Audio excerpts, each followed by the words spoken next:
तो जैसे कि आप लोगों को याद होगा कि पिछले पार्ट में लूना और फरनान पे अचानक से टूर्नामेंट के दौरान एम्बुश हो जाता है और वो देखते हैं कि एम्बुश करने वाला कारिलो डेनिव है और वो लूना उससे कह पड़ती है कि तुम कितने कायर हो जो ऐसे पीछे से हमला करते हो। और फिर उन चारों की फाइट शुरू हो जाती है। तो अगर आपने अभी तक पिछला पार्ट नहीं देखा तो जाके जरूर देखिएगा। मैं ऊपर आई बटन और डिस्क्रिप्शन में भी लिंक डाल दूंगा। तो बिना किसी बकचोदी के स्टोरी को आगे कंटिन्यू करते हैं।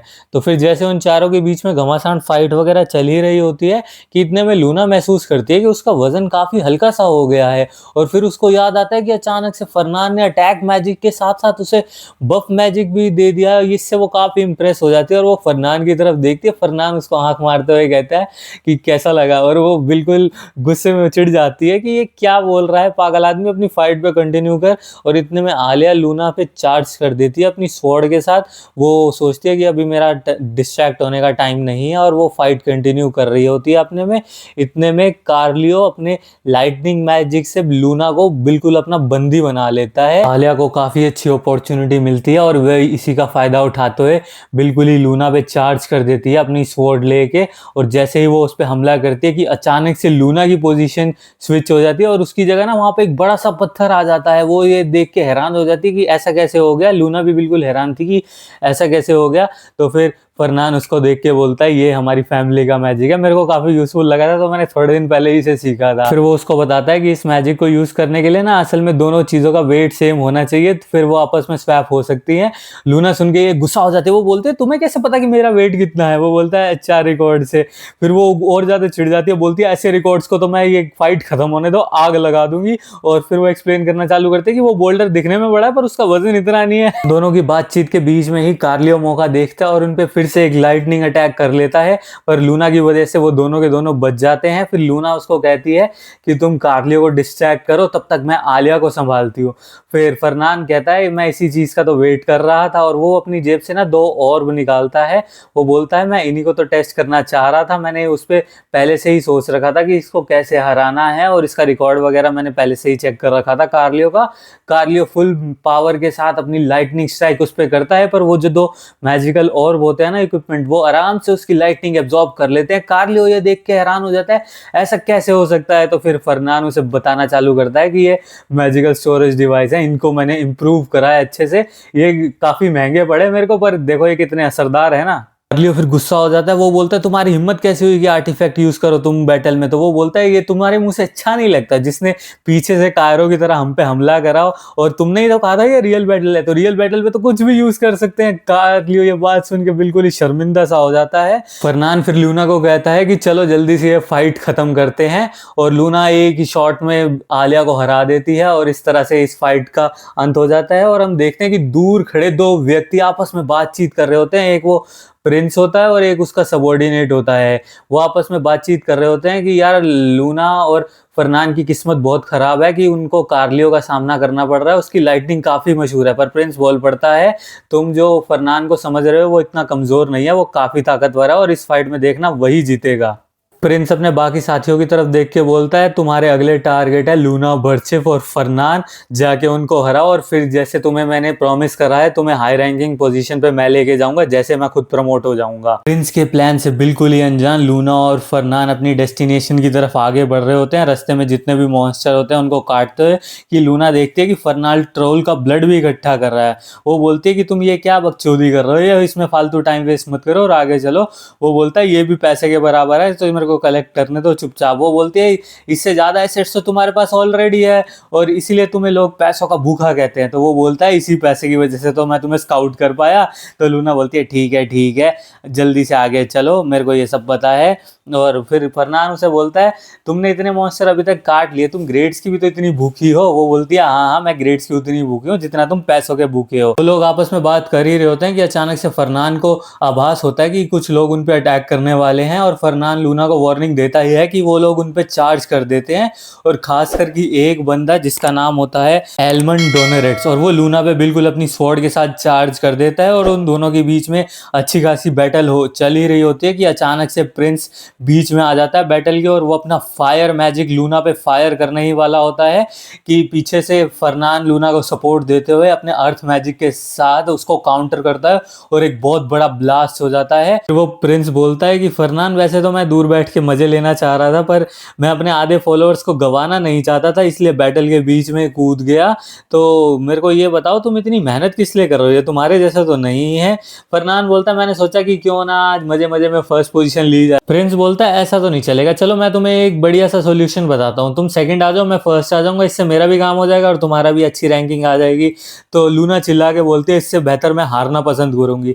तो फरनान बोलता है, देखो यही मेरे पार्टनर का डिसीजन है। फरनान बोलता है कि अभी तो ये डील नहीं हो सकती, तो बाद में कोई और डील देखेंगे। तो वो प्रिंस बोलता है, तो चलो फिर फरनान लड़ते ही हैं। तो फरनान हंस के बोलता है, लड़ेंगे हम बाद में, अभी के लिए तुम्हारे लिए मेरे पास और कुछ सरप्राइज है। और अचानक से प्रिंस और उसकी पूरी टीम के नीचे एक मैजिक सर्कल एक्टिवेट हो जाता है और वो पूरे के पूरे दीवारों में कैद हो जाते हैं सारे के सारे बंदे। लूना उसको बोलती है, तुम्हें ये काम जल्दी से पहले ही कर देना चाहिए था। फरनान बोलता है, ठीक है चलो चलो चलते हैं अभी यहाँ से। नेक्स्ट सीन में हम देखते हैं कि प्रोफेसर रैंकिंग वगैरह अनाउंस कर रहे होते हैं और वो लूना और फरनान को कॉन्ग्रेचुलेट करते हैं क्योंकि वो फर्स्ट आ गए होते हैं आखिरकार। लूना काफ़ी खुश हो रही होती है, बोलती है मेरा फर्स्ट टाइम है फर्स्ट आने के लिए। फरनान भी बोलता है, आखिरकार मैंने इसे जीत ही लिया, अब मेरा फ्यूचर बदल जाएगा। तो लूना और फरनान बात कर ही रहे होते हैं कि लूना मेंशन करती है कि कल रात को वो एंट अर्मियन से मिली, तुम उसे जानते हो? तो फरनान तो बोलता है कि हाँ यार मैं तो उसे जानता हूँ, अर्मियन सरनेम को कौन ही नहीं जानता। कि अचानक से फरनान के आगे फिर से वो भविष्यवाणी आने लगती हैं। जो शब्द उसे पहले नहीं दिख रहे थे वो भी अब उसे साफ साफ क्लियर दिख रहे होते हैं और वो देखता है कि अर्मियन लूना को कहता है कि वो उसकी नाइट बन जाए, पर लूना उस टाइम उसे मना कर देती है। फिर कुछ समय बाद बिल्कुल आसमान लाल हो जाता है और वहां से एक दानव निकल के अर्मियन पे अटैक कर ही रहा होता है कि लूना अचानक से बीच में आ जाती है और वो अर्मियन को बोलती है कि एक दिन तुमने मेरे को कहा था कि तुम मेरे नाइट बनोगे, उस दिन मैंने मना कर दिया था, पर आज मैं वो तलवार बनूंगी जो दुश्मनों को काटेगी और शील्ड बनूंगी जो अपने मास्टर को प्रोटेक्ट करेगी। तो लूना अर्मियन को किसी तरह बचा लेती है और नेक्स्ट सीन में हम देखते हैं कि लूना हॉस्पिटल में पड़ी होती है और अर्मियन उसके बेड के पास बैठ के उसका हाथ पकड़ के उसे शुक्रिया अदा कर रहा होता है। उसकी आंखों से आंसू निकल रहे होते हैं और वो कहता है कि जिसने भी तुम्हारी फैमिली के तबाह करने की कोशिश करी, उन पेलनबर्गों को मैं छोड़ूंगा नहीं, उन चूतियों को। फरनान ये सुन के बिल्कुल गुस्सा हो जाता है, वो बोलता है तेरी हिम्मत कैसे हुई अपने सीनियर को ये जैसे चूतिया बोलने के लिए। इतने में फरनान की आंखें खुल जाती है, वो देखता है कि लूना और उसके प्रोफेसर्स खड़े होते हैं। वो काफी चिंता में होते हैं उसको ऐसे देख के। उसके प्रोफेसर कहते हैं जाके तुम नर्स ऑफिस में जाओ, खुद को दिखाओ, तुम डिहाइड्रेट वगैरह हो गए इतना मैजिक वगैरह यूज करने से। पर फरनान का ध्यान तो कहीं और ही होता है, वो सोच रहा होता है कि इसका मतलब डीमन असल में आने वाले अर्थ पे। फरनान गैरेज में बैठते हुए अपने बटलर को कहता है कि यार जल्दी जल्दी चल, मैं काफी थक चुका हूँ, मेरी फटी पड़ी है, तो जल्दी से मुझे घर पहुंचा दे। तो बटलर ओके कह के फटाफट कैरेज चलाने लगता है। कैरेज में बैठ के अरमान सोच रहा होता है, यार मैंने बहुत सर्च करा उस डीमन के बारे में जो आदमी जैसा दिखता है और जिसके गले में एक सांप सा लटका हुआ है, पर मेरे को उसका कोई रिकॉर्ड नहीं मिला। मैं मानता हूँ कि ये हज़ारों साल पुरानी बात है और लोग आज के टाइम में तो डीमंस को एक लेजेंड समझते हैं क्योंकि फर्स्ट एम्परर ने उन्हें हज़ारों साल पहले हरा दिया था। फिर भी मुझे उनके सारे रिकॉर्ड ढूंढने पड़ेंगे क्योंकि भविष्यवाणी में ना इसने देखा था कि लूना डीमन से लड़ते हुए काफ़ी बुरी तरह से घायल हो जाती है। तो वो सोचता है कि मेरे को लूना को चेतावनी देनी पड़ेगी। मैंने उसको बताने की कोशिश भी करी थी पर उसने मेरी बात पे विश्वास नहीं करा, उल्टा वो उसका मजाक उड़ाने लगी कि तुमने अपने सर पे कोई चोट वोट तो नहीं खा ली। वो सोचता है कि मेरे को डीमंस को सच साबित करने के लिए कोई पुख्ता सबूत ढूंढना पड़ेगा, तभी मैं सबको कन्विंस कर पाऊंगा।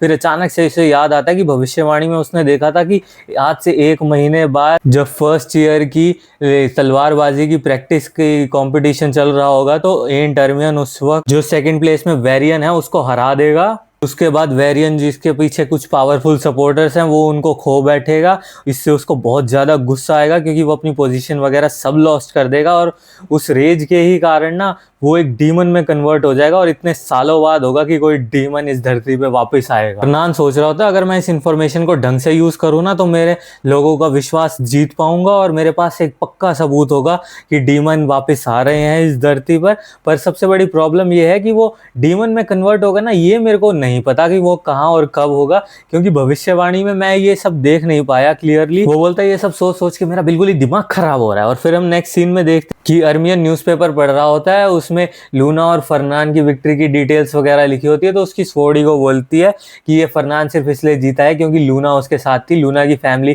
काफ़ी फेमस है अपने नाइटहुड के लिए, और वही एक अकेली फैमिली थी जो फर्स्ट एम्परर के साथ खड़ी हुई थी डीमंस के साथ युद्ध के लिए। अर्मियन बोल पड़ता है, पर आज के टाइम पे पेलेनबर्ग को बर्चेफ से ज्यादा लोग मानते हैं। तो उसकी स्वॉर्ड ईगो बोल पड़ती है, इसी वजह से तो ये दुनिया खत्म होने के रास्ते पे है, पागल लोग हैं ये साले। तो स्वॉर्ड ईगो बताती है अगर हमें उस टाइम मिलिट्री फंड्स की जरूरत नहीं होती तो हम पेलेनबर्ग के साथ कभी हाथ भी नहीं मिलाते। फिर उसकी ईगो को एक आइडिया आता है, वो बोलती है हाँ तुम जाके उससे पैसे क्यों नहीं मांगते, वैसे भी पेलेनबर्ग तुम्हारे साथ दोस्ती करना ही चाह रहा था, उसने हाथ बढ़ाया था। उनकी वैसे भी शुरुआत से आदत होती है कि पहले वो तुम्हारी मदद वगैरह करते हैं और फिर तुम्हें पकड़ लेते हैं वो। फिर उसकी ईगो को बोल पड़ता है कि फरनान बहुत अच्छा बंदा है, उसने मेरे को हाई क्लास का पोशन भी दे दिया था जब मैं घायल हो गया था, और वो भी बिना किसी प्रॉफिट के, ना मेरे से कोई पैसा वैसा लिया। उसकी ईगो फिर बोल पड़ती है वो जो भी बकचोदी है उसको छोड़ो और जाओ जाके उससे फंड्स लो ताकि तुम अपनी स्पोर्ट्समैनशिप वगैरह अच्छे से डेवलप कर सको। अर्मियन फिर ना चाहते हुए भी फरनान से मिलने के लिए जाता है, पर उसका बटलर उसे रोक देता है और वो बोलता है कि मास्टर अभी बिजी है, वो किसी से मिल नहीं पाएंगे इस वक्त।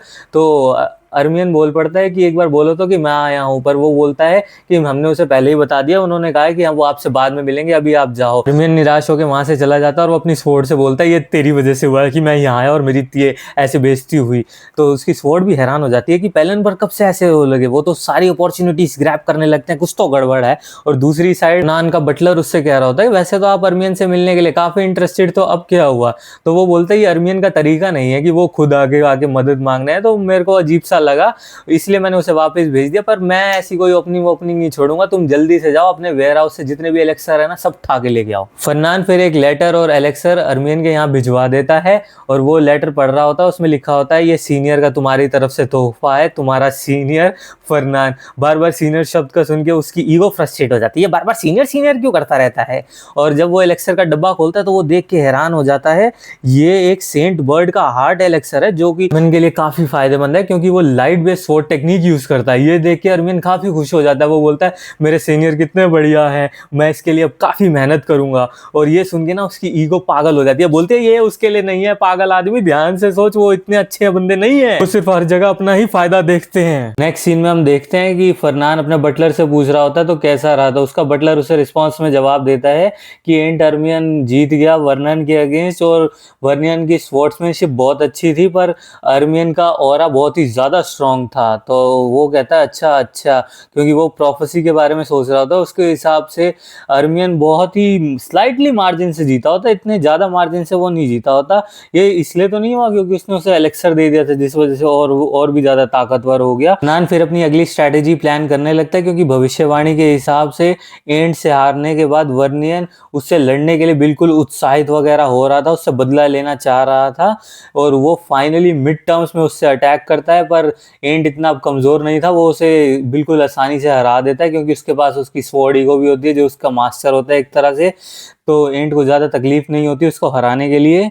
यही सब सोचते सोचते उसकी कब आंख लग जाती है उसे पता नहीं चलता, और वो सुबह उठता है तो वो सोचता है यार सपनों में भी अब मेरे को यही सब आने लग गया है। और फिर अचानक से उसकी आंखों के आगे फिर से प्रोफेसीज आने लगती हैं। वो उनको पढ़ के अपने आगे का प्लान बनाता है और फिर वो अपने बटलर से कहता है कि चलो मैं सारी तैयारी वैयारी कर रहा हूँ, मेरे साथ चलो, आज मिड टर्म एग्जाम है फर्स्ट ईयर्स का। तो वो बटलर बता देता है कि ड्यूक ने उसे समन करा है तो वो उसके साथ जा नहीं सकता। तो फिर वो बोलता है चलो कोई नहीं, मैं अपने दोस्त के साथ चला जाऊंगा। तो वो बोलता है आपका कोई दोस्त भी है यंग मास्टर। तो वो बोलता है हाँ मेरे पास एक दोस्त है जो मैंने अपने पैसों की मदद से बनाया, और वो पहुंच जाता है लूना के पास और लूना को बोलता है कि चलो तुम मेरे साथ चलो, मेरे को कोई हर्ब्स वगैरह कलेक्ट करनी है। वो उसे झूठ बोल देता है। लूना बोलती है पर आज तो मिड टर्म एग्जाम है ना फर्स्ट ईयर का, तो हम वहाँ जा नहीं सकते, तो हम किसी और दिन चलेंगे। तो वो बोलता है कि अगर हम किसी और दिन गए तो उसका इफेक्ट बहुत कम हो जाएगा, तो तुम्हें अभी चलना पड़ेगा। वो बोलते हैं कि मैं अभी बिजी हूँ, मैं नहीं जा रही। तो फिर वो उसे लालच देके बोलता है कि मैं तुम्हारे ग्रेजुएशन के बाद और थोड़ा इंटरेस्ट माफ कर दूंगा कुछ महीनों के लिए। तो वो तुरंत बोल पड़ती है चलो चलो जल्दी से चलते हैं। रास्ते में ना लूना उसे बोलते हैं कि अभी फर्स्ट टर्म के मिड टर्म एग्जाम चल रहे हैं तो हम वापस चलते हैं, तो कहीं पकड़े गए तो दिक्कत हो जाएगी। वो बोलता है मेरे पास बहुत पैसा और पैसे से सब सॉल्व हो जाता है। तो वो बोलते हैं तुम खुलेआम बोल रहे हो कि तुम प्रोफेसर को घूस वगैरह दोगे। लूना फिर कुछ समझते हुए बोलते कि वो प्रोफेसर ग्रेड है क्या। वो बोलता हाँ वो प्रोफेसर ग्रेड है, वो बहुत फ्लेक्सिबल है, वो बिल्कुल काम आ जाता है, बंदा पैसों के लिए कुछ भी कर देता है। तो लूना वापस जाने लगती है। तो वो बोलता है तुम अपने वर्ड पे वापस जा रहे हो रही, वो बोलती मैं अपनी तलवार भूल गई, बस अभी अभी ले गया मैं अपनी तलवार। तो बोला फटाफट आना रे। और फिर वो दोनों चोरी चोरी चुपके चुपके वहां पे पहुंच जाते हैं जहाँ पे फर्स्ट ईयर के मिड टर्म एग्जाम चल रहे होते हैं और वो आपस में लड़ रहे होते हैं। इतने में लूना बोल पड़ती है अभी भी मौका है, वापस चल लेते हैं क्योंकि तुम ऐसे चुपके चुपके आ रहे हो। वो बोलता है चुपके चुपके इसलिए आ रहे हैं, पैसे वैसे दे रखे हैं, फिर भी हमें शांति से आना चाहिए। तो लूना बोलती है इसका मतलब तुम्हें पता है तुम गलत कर रहे हो, फिर भी मेरे को यहाँ घसीट के लाए हो। वो बोलता है शांत रहो। और फिर वो मैप पे देखता है कि लोकेशन कहाँ है। इतने में उनको एक मॉन्स्टर की एनर्जी महसूस होती है जो कि बहुत ही ओवरवेलमिंग होती है। तो लूना बोलती है कि फर्स्ट ईयर खतरे में हो सकते हैं और वो उस तरफ भागने लगती है। फरनान चिल्ला के बोलता है रुक जाओ, पर लूना सुनती नहीं है और वो उस डायरेक्शन में भागती है। तो वहां पहुंच के वो देखते हैं कि बहुत सारे स्टूडेंट्स वहां पे घायल पड़े हैं। उनको देख के वो उनको चेक करने लगते हैं कि वो जिंदा तो हैं। वो सब लोग जिंदा तो होते हैं। फिर इतने में ही ना उन्हें फॉरेस्ट से धूम धड़ाम की आवाज आती है और वो उस डायरेक्शन में देखते ही हैं और सोच रहे होते हैं कि आखिर क्या बकचोदी चल रही है यहाँ पे। कि अचानक से लूना और फरनान पीछे मुड़ के देखते हैं कि एक ट्रोल उनकी तरफ भागते हुए आ रहा है। तो लूना बिना कोई टाइम वेस्ट करे उस ट्रोल पे चार्ज कर देती है और उसका एक हाथ काट देती है। पर ट्रोल बिल्कुल ही भी नहीं रुकता अपने अटैक करने से।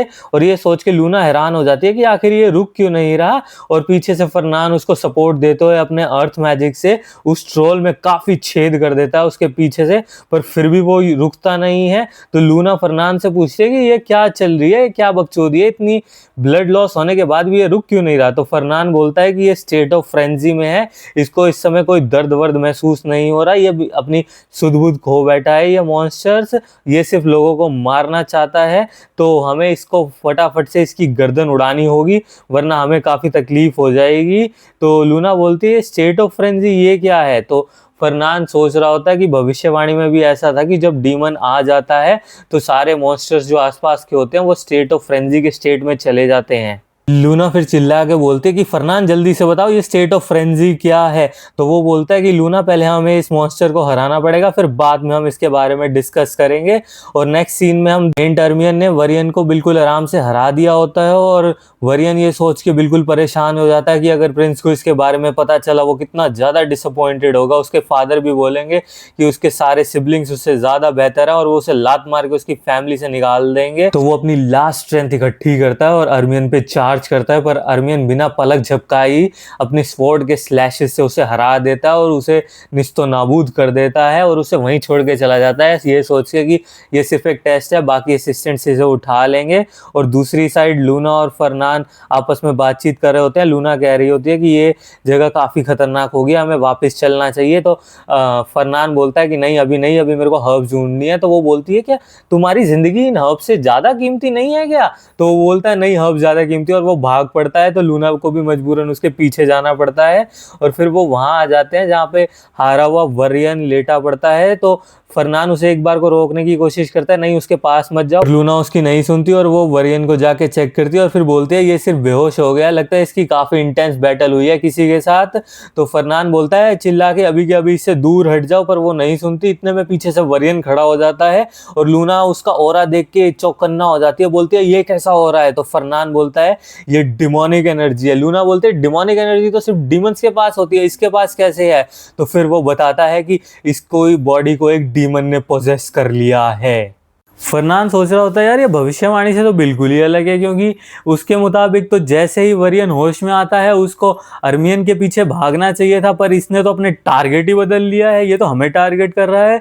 लूना फिर उससे कह रही होती है कि तुम्हें कैसे पता कि डीमन इस वर्ल्ड में वापस आने वाले हैं और वो वरियन की बॉडी यूज करेंगे, मेरे को जल्दी से बताओ। पर वो अपनी ख्यालों में खोया होता है और फिर लूना उसे कह रही होती है कि हमें इसे शांत करना होगा। तो वो उसके कंधे पे हाथ रख के कहता है लूना इसको मेरे लिए सिर्फ तुम 10 मिनट के लिए रोको। वो कहती है फरनान क्या कहना चाह रहे हो तुम। और इतने में फरनान पीछे से गायब ही हो जाता है और वो चिल्लाती है साले कुत्ते के बच्चे।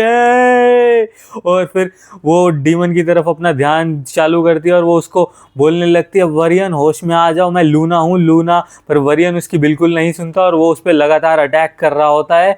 लूना बोलते हैं यार ये काफ़ी ताकतवर है, मैं इसको ज़्यादा देर तक रोक नहीं पाऊंगी। और फिर वो अपनी स्पोर्ट्समैनशिप का यूज़ करते हुए उसको बहुत दूर धकेलती है और उस पर चार्ज करती है।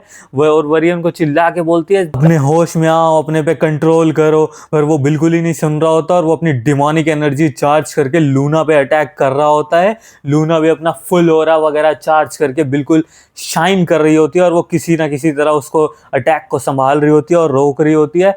फिर लूना सोचती है यार मैं ऐसे तो डिसएडवांटेज पे हो जाऊंगी, क्योंकि इसकी तरह मेरे पास एंडलेस डिमोनिक ऑरा नहीं है, मेरे पास लिमिटेड ही ऑरा है, तो मेरे को कुछ करना ही होगा, वरना कहीं ऐसा ना हो कि मैं हार जाऊं।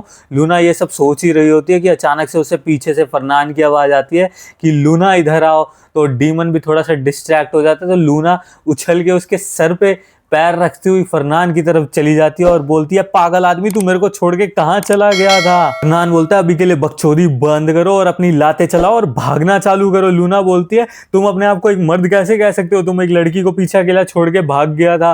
वो बोलता है कि मैं भाग नहीं गया था, मैं ट्रैप वगैरह सेट करने गया था। वो बोलते है ट्रैप्स किस लिए? वो बोलता है ये डीमन है, इसको हम नॉर्मल तरीकों से नहीं हरा सकते। इतने में वो डीमन ट्रैप पे पैर रख देता है और अचानक से आसमान में एक मैजिक सर्कल सा फॉर्म हो जाता है जिससे फायर एरोज डीमन पे बरसने लगते हैं। लूना बोलती है तुमने कुछ ज्यादा ही नहीं कर दिया, अगर वो मर गया तो क्या होगा? वो बोलता है मर गया ही, वो इतनी आसानी से नहीं मर रहा। और इस इतने में वो डीमन खड़ा हो जाता है और अचानक से बहुत पावरफुल ऑरा चार्ज करता है। फरनान बोलता है लगता है मेरे को ये यूज करना ही पड़ेगा, और एक वो अपनी जेब से ज्वेल सा निकालता है और मंत्र वंत्र पढ़ना चालू करता है, बिल्कुल एक आग सी बरसा देता है उस डीमन के ऊपर और बोलता है मिशन सक्सेस। लूना बोलती है मिशन सक्सेस?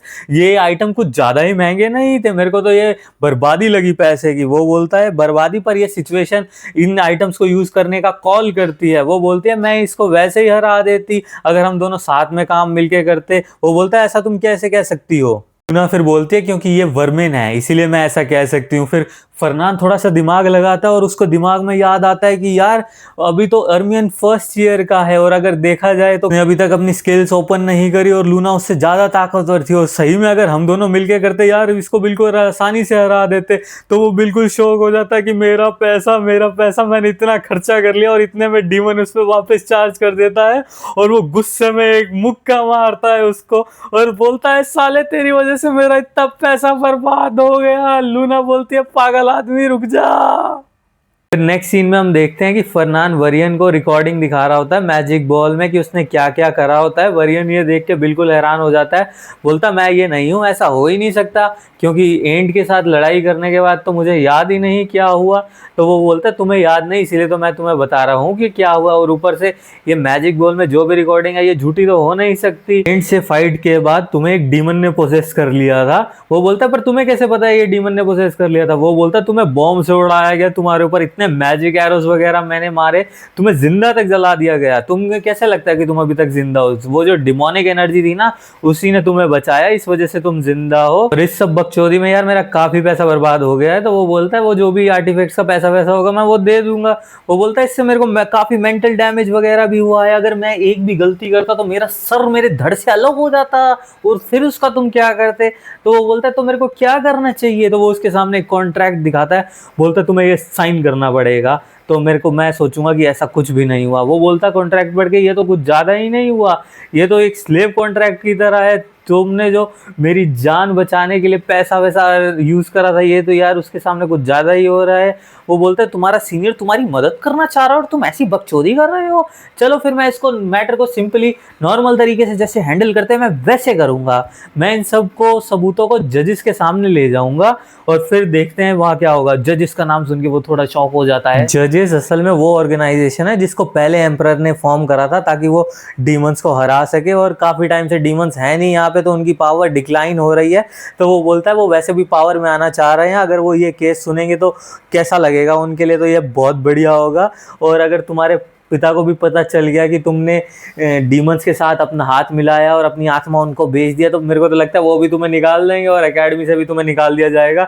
तो वो सुन के ये तुरंत डर जाता है और वो तुरंत पेपर पे साइन करता है और बोलता है मास्टर आगे से मैं तुम्हारे सारे ऑर्डर्स फॉलो करूंगा।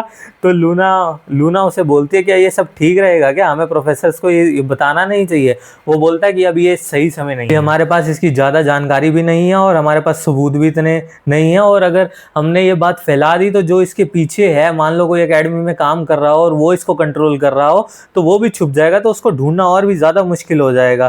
तो लूना कहती है कि अगर फ्यूचर में कभी भी डीमंस को हराने के लिए मेरी मदद चाहिए हो तो मेरे को जरूर बताना, मैं जरूर आ जाऊंगी। तो वो मनी मन सोचता है यार आगे से मेरे को इसका इंटरेस्ट कम नहीं करना पड़ेगा और ये मेरी मदद भी कर देगी। तो ये बात लूना को फ्यूचर में कभी पता चलेगी कि ये बात बोल के उसने कितनी बड़ी गलती कर दी। नेक्स्ट सीन में हम देखते हैं कि एकेडमी के स्टूडेंट्स को नोटिफिकेशन मिलती है कि अब प्रैक्टिकल एग्जाम नहीं होंगे, क्योंकि फॉरेस्ट में वो जो मॉन्स्टर्स की फ्रेंजी की वजह से जो बकचोदी हुई थी उसको मैस क्लियर करने में प्रोफेसर्स वगैरह को काफी टाइम लगेगा, इसलिए अब रिटर्न एग्जाम होंगे। ये सब सुन के सारे स्टूडेंट्स फ्रस्ट्रेट हो जाते हैं कि ये क्या बकचोदी है यार, प्रैक्टिकल एग्जाम होते तो कितना बढ़िया रहता। और अर्मियन भी उनसे अलग नहीं था, तो वो भी तैयारी वगैरह कर रहा होता है रिटर्न एग्जाम्स की। तो वो जो इसकी स्वॉर्ड ईगो होती है ना, वो उससे बात करते हुए बोलते हैं यार कुछ तो अलग है, मेरे को वहां पे डिमोनिक एनर्जी लगी थी और मॉन्स्टर फ्रेंजी सिर्फ डिमोनिक एनर्जी की वजह से ही होता है। तो अर्मियन बोल पड़ता है कि ऐसा कुछ भी नहीं है, यहाँ पे कोई डीमन वीमन नहीं है। वो बोलती है इसकी ईगो, मैंने कितनी बार तुम्हें बोला है यार डीमन आएंगे, जरूर आएंगे, कितनी चाहे कुछ भी हो जाए, और इसी वजह से मैं यहाँ पे हूँ, और जब वो आएंगे वो सबसे पहले तुम्हारे पीछे आएंगे। वो बोलता मेरे पीछे क्यों? वो बोलता है क्योंकि तुम अर्मियन और डीमंस की जाति दुश्मनी है। अगर अर्मियंस ना होते तो डीमन इस वर्ल्ड पे कब्जा कर ले होते बढ़िया से और राज कर रहे होते। और इसी बीच हम देखते हैं कि फरनान अपने घर में अपना सर पकड़ के चिल्ला रहा होता है, क्योंकि उसका सर फट रहा होता है बिल्कुल ही। उसकी आंखों के आगे फिर से वो भविष्यवाणी आने लगती है कि मिड टर्म एग्जाम के बीच में अर्मियन को एक अचानक से गुफा मिल जाती है। वो उसके अंदर जाता है और वहां पे उसे एक ड्रैगन वगैरह दिखता है जिससे उसकी फाइट होती है, और वहां पे उस गुफा में उसको मिथरल मिल जाता है, और वो मिथरल से ही उसकी वो स्वॉर्ड बनी होती है जिसमें उसकी सोल होती है। ये सुन के वो हैरान हो जाता है और उसको एक नई अपॉर्चुनिटी दिखती है, और वो अगले दिन ही लूना के पास पहुंच जाता है। और लूना बोलती है कि पहले एक हर्ब थी और अब तुम बता रहे हो कि कोई एलेक्सर तुम्हें वहां मिलना है, तुम पिछली बार की तरह मेरे से झूठ तो नहीं बोल रहे। और आगे लूना बोलती है वैसे भी मेरी क्लासेस वगैरह, मैं पढ़ाई में बिजी हूँ, मेरे पास टाइम नहीं है, मैं नहीं जाऊंगी। वो बोलते मैं तुम्हारा इंटरेस्ट कम कर दूं। बोलते नहीं बिल्कुल नहीं। तो बोलता है ठीक है मैं किसी और को ले जाऊंगा। और इतने में पीछे से आवाज आती है और वो बंदा है फरनान, कैसे हो, बड़े टाइम बाद मिले। तो दोस्तों इस वीडियो के लिए इतना ही, मिलते हैं आपसे अपनी नेक्स्ट वीडियो में। तो तब तक के लिए इस वीडियो को लाइक कीजिएगा, चैनल को सब्सक्राइब कीजिएगा और घंटी वाले आइकन को ऑल पे कर दीजिएगा। ये जो बाकी की रिकमेंडेड वीडियोस हैं इनको भी जरूर जाके चेकआउट कर सकते हैं, शायद आपको ये भी अच्छी लग जाए। तो बाय बाय दोस्तों।